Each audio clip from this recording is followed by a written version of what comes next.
I was suffering from extreme grief. I covered it up with taking the pain pills. That was a terrible choice I made, and it was one that stuck with me for 16 years. Very sorry for your loss. I'm very sorry for your loss. I lost one of my kids. They'd have to take me to the dump. You won't hear me say I know how you feel. You say after the accident, your pain pill use got out of hand, and you say, you know it did. You said I it know did. It did, yeah. You can't tell me that you don't see that your reactions here, that your perceptions here, that your involvement here is irrational. I know, exactly. I agree with you 100%. This is not who you are. If you had, when you were working as a firefighter and EMT, and you had you on your route, your area, that you were picking up 2 and 3 times a week, sometimes twice a day, taken to the ER time and time and time again, what would you have said? You pick somebody up, you brought him back, and nothing wrong with him. Pick him up, bring him back, nothing wrong with him. Pick him up, bring him back, nothing wrong with him. You'd have been said, hey, come on, stop wasting resources here. Right. You wouldn't have put up with that. I've done the same thing in the field. I would jump on somebody's ass for doing the same thing. But you recognize you don't have cancer, right? Yeah. Yeah, you know you don't. I recognize that I don't have his cancer. As far as I know, I'm just telling you now, I don't think I have it now. You have no evidence that you have cancer? None. You didn't have 4 heart attacks in 4 days in a row. I mean, you are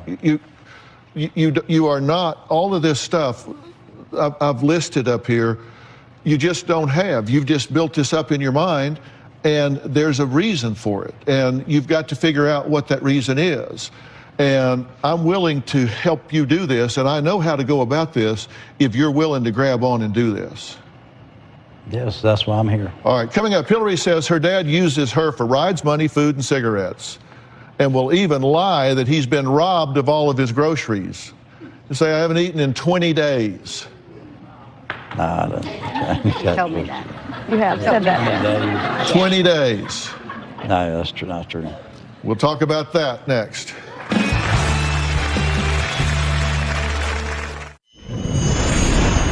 My sister Hillary is still involved with my dad on a day-to-day basis. It does worry me. He does manipulate Hillary for attention, for money. Everyone else basically is done with Carl, except for Hillary.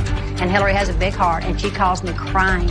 Aunt Terry, I don't know what to do. He says he's dying. My dad preys upon my kindness. He uses it to his advantage.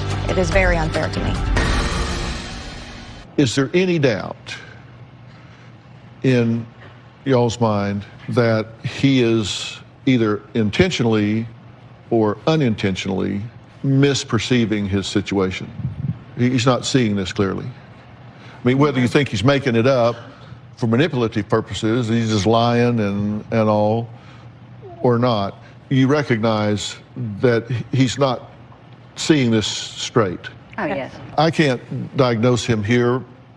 That would be improper for me to do because I would have to go through a whole diagnostic process, but I can tell you what would be on my short list of considerations.